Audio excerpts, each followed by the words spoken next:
Irmãos, boa noite. A graça de Jesus seja com todos. Na verdade, quem viria dar a palavra era o pastor Samuel. Ele não passou bem aí com a coluna, né? Exagerou carregando brita e aí travou.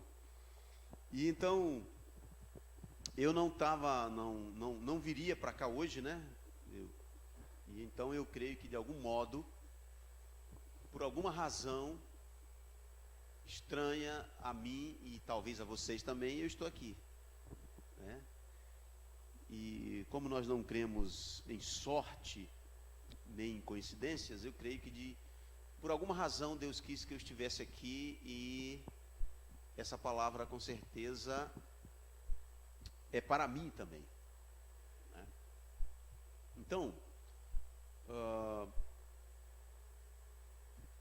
todos nós temos, eu não sei quais são os motivos e as lutas e as dificuldades pessoais de cada pessoa aqui, mas o fato é que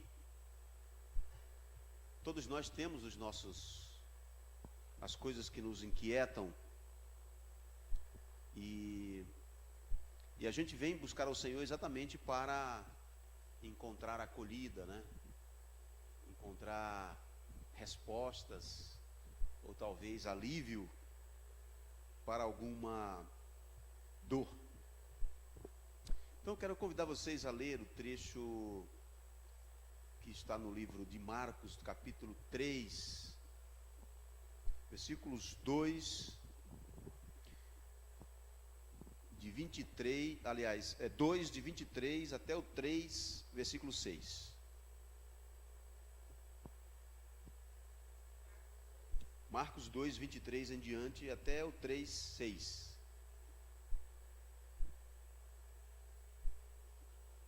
Todo mundo encontrou? Está escrito assim: certo sábado, Jesus estava passando pelas lavouras de cereal. Enquanto caminhava, seus discípulos começaram a colher espigas. Os fariseus lhe perguntaram: olha, por que eles estão fazendo o que não é permitido no sábado? E ele respondeu: vocês nunca leram o que fez Davi quando ele e seus companheiros estavam necessitados e com fome? Nos dias do sumo sacerdote Abiatar, Davi entrou na casa de Deus e comeu os pães da presença, que apenas aos sacerdotes era permitido. Permitido comer, e os deu também aos seus companheiros. Então lhes disse: o sábado foi feito por causa do homem, e não o homem por causa do sábado. Assim, pois, o Filho do Homem é Senhor até mesmo do sábado. Noutra ocasião, ele entrou na sinagoga e estava ali um homem com uma das mãos atrofiada. Alguns deles estavam procurando um motivo para acusar Jesus. Por isso, o observavam atentamente, para ver se ele iria curá-lo no sábado. Jesus disse ao homem da mão atrofiada: levante-se e venha para o meio. Depois Jesus lhes perguntou: o que é permitido fazer no sábado? O bem ou o mal? Salvar a vida ou matar? Mas eles permaneceram em silêncio. Irado, olhou os que estavam à sua volta e, profundamente entristecido por causa do coração endurecido deles, disse ao homem: estenda a mão. Ele a estendeu e ela foi restaurada. Então os fariseus saíram e começaram a conspirar com os herodianos contra Jesus sobre como poderiam matá-lo. Meus irmãos, esse texto é composto de duas narrativas sobre o mesmo assunto. Mas na verdade o contexto desse conteúdo aqui está nos versículos anteriores, em que há várias interações de Jesus com os fariseus questionando Jesus sempre, e nessas perguntas eles vão demonstrando o que está no coração deles, e ao mesmo tempo em que Jesus tenta, de uma maneira didática, mostrar para eles o que de fato Deus quer que esteja no nosso coração. E o que de fato ele, Jesus, veio fazer. Então, veja só. Começando lá no capítulo 2, versículo 7, para a gente entender o contexto. A primeira pergunta é aquela história do paralítico, que os homens descem ele por cima do telhado da casa, não sei se era telhado, né? Mas enfim, por cima, pelo teto, porque não havia como passar. E Jesus então diz: seus pecados são perdoados. E aí eles questionam Jesus, no versículo 7, que homem é esse que fala assim? Está blasfemando. Quem pode perdoar pecados a não ser somente Deus?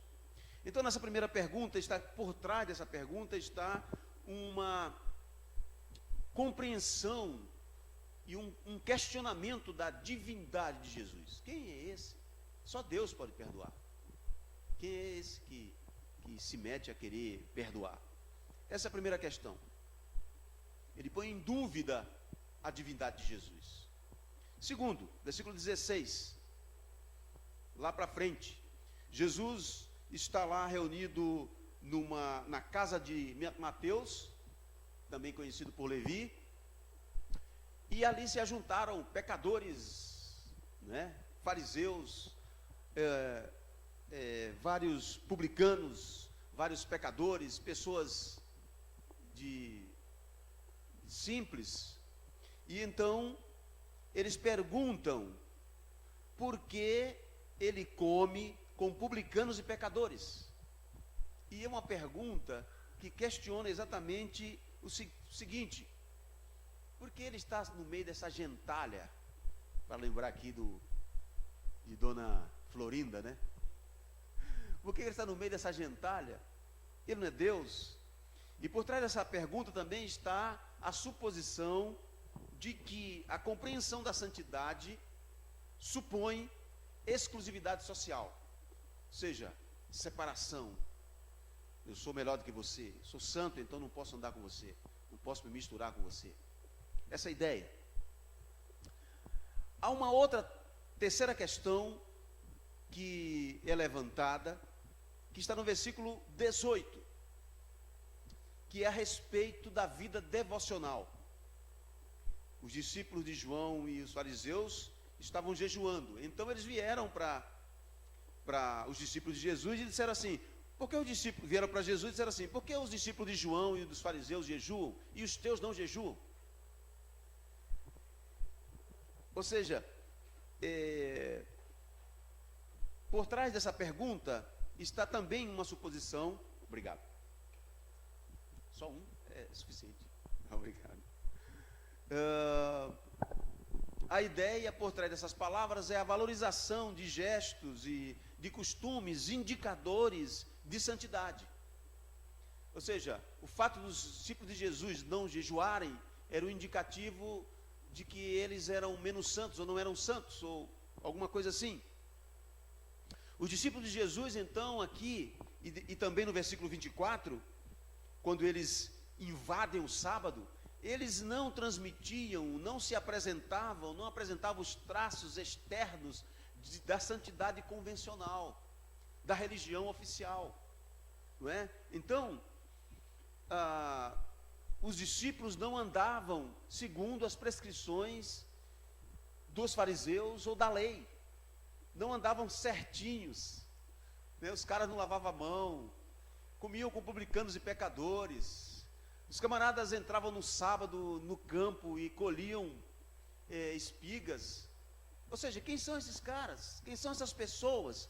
E os fariseus estão perguntando, porque não se encaixava o perfil de comportamento, atitudes e vivência dos discípulos de Jesus com os discípulos dos fariseus. E isso era algo que escandalizava os fariseus.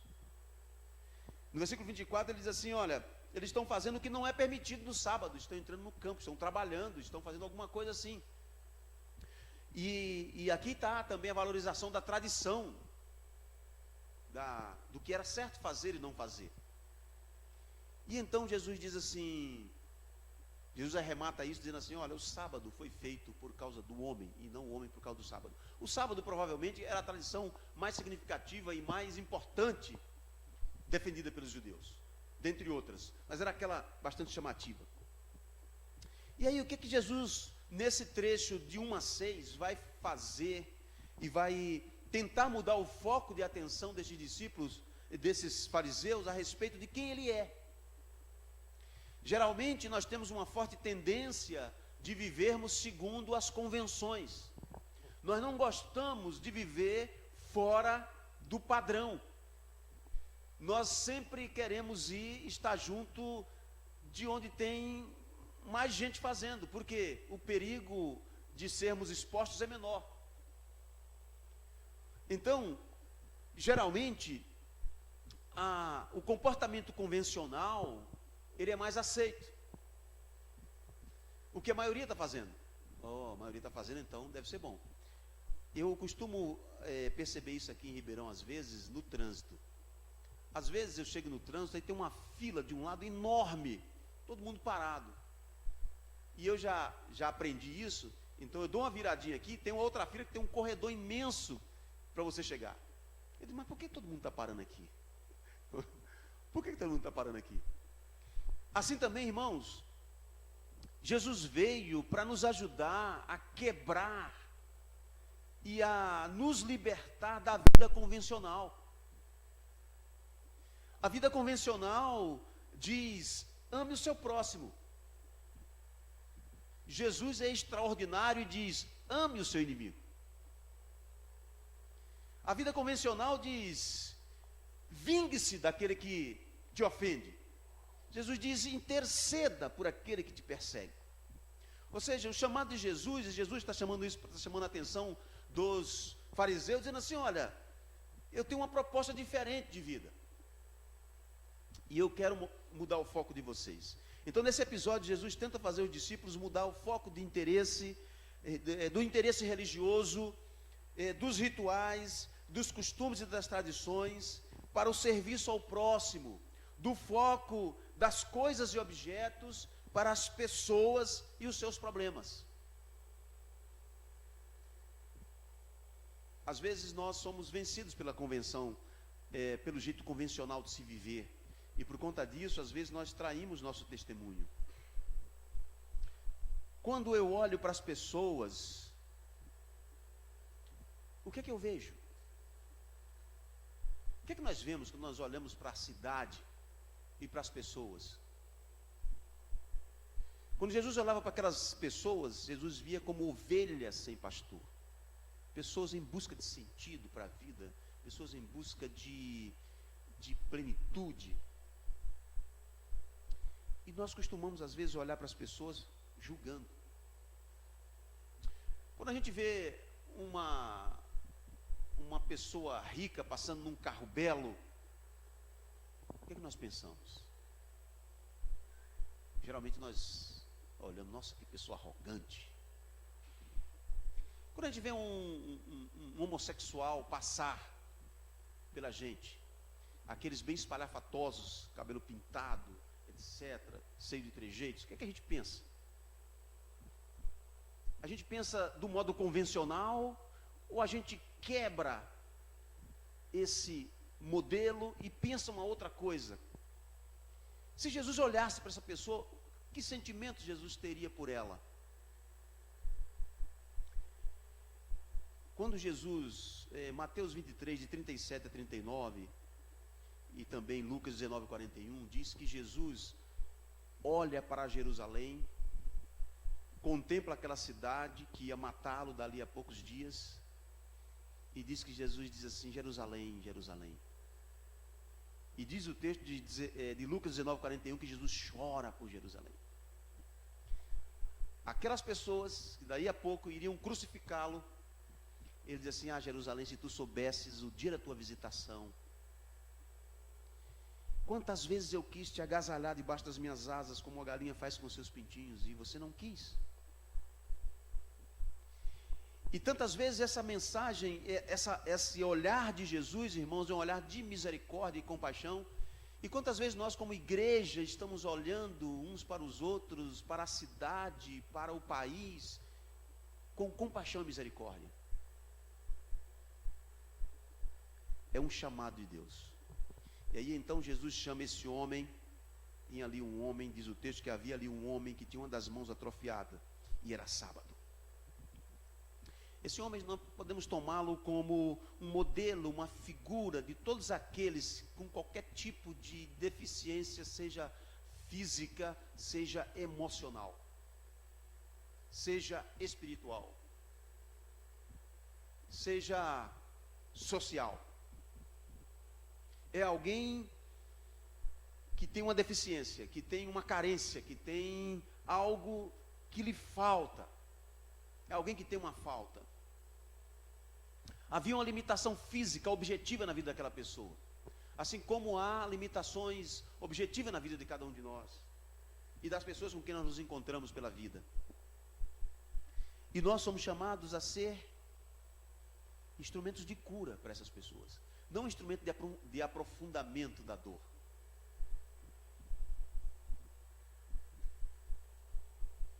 Às vezes nós nos tornamos instrumentos de aprofundamento da dor.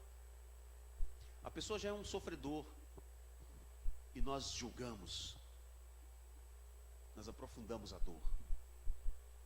Então, Jesus chama aquele homem, e o centro das preocupações dos religiosos da época era o cumprimento de rituais. Não importava se a pessoa estava com fome e precisava comer, era sábado, ela tinha que ficar com fome em nome de uma tradição e da lei. Não importava se os discípulos de João tinham motivos para jejuar, e que motivo era esse. Eles questionam a aparência externa, e aí eles dizem assim: se os discípulos de João e dos fariseus estão jejuando, eles são santos, e os seus não estão jejuando, então o que está acontecendo? Ou seja, havia uma convenção, e necessariamente as aparências enganam e surpreendem. Então, e há um outro grupo ali na assistência de Jesus, que é um grupo de homens perversos. O versículo 2 diz assim: alguns deles estavam procurando um motivo para acusar Jesus. Por isso, observavam ele atentamente, para ver se ele iria curá-lo no sábado. Olha só, olha como há pessoas que perdem a visitação de Deus. Esses camaradas estavam ali, não estavam com o coração inclinados para Deus, eles estavam querendo pegar uma falha de Jesus. E depois eles veem um milagre acontecer e aquilo não os comove. Por isso, irmãos, quando eu vejo algum ateu dizer assim: ah, se Deus tivesse curado minha mãe, eu creria nele. É mentira. Milagre não convence quem não quer crer. Porque mais milagres do que esses homens presenciaram, não foi milagre que me contaram, ou alguém disse assim: olha, minha mão era imperfeita e agora está perfeita. Não, eles viram o processo acontecer.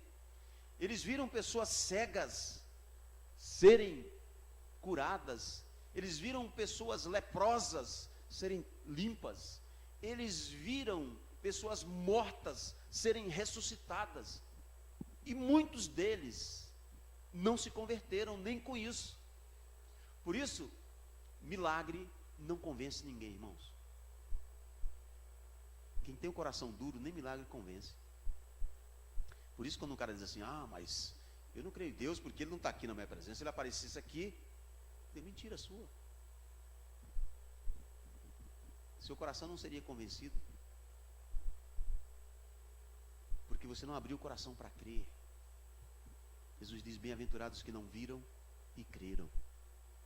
E aí, esses homens precisavam desses instrumentos externos. E aí aquele homem está ali com aquela mão assim, e tinha alguns perversos esperando Jesus fazer alguma coisa que do ponto de vista deles parecesse errada.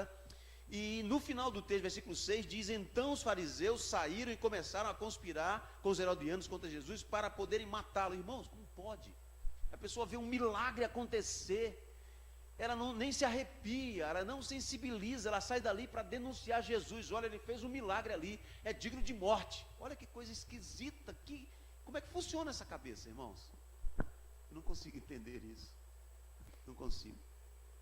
Pois bem, e aí Jesus, percebendo isso, Jesus chama o homem e diz assim, no versículo 3, levante-se e venha para o meio.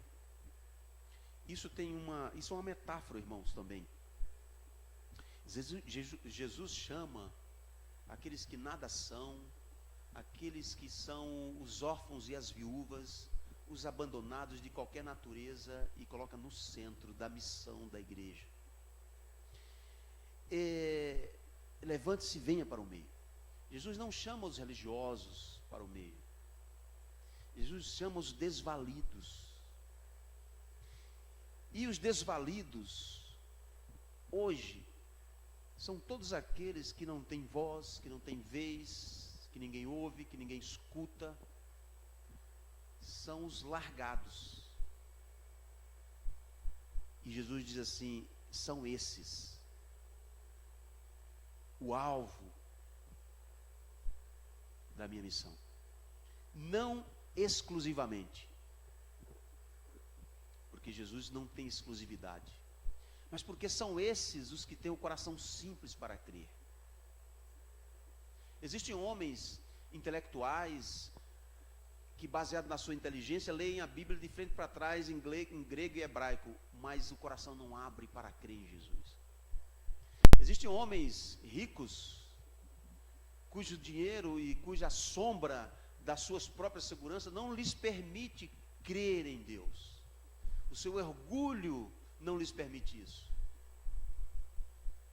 Assim como também tem pobres que na sua pobreza, um coração revoltado e ressentido contra Deus e os impede de crer em Deus. Portanto, não se trata de uma exclusividade de Deus, mas dessas pessoas terem o coração sensível para as coisas de Deus.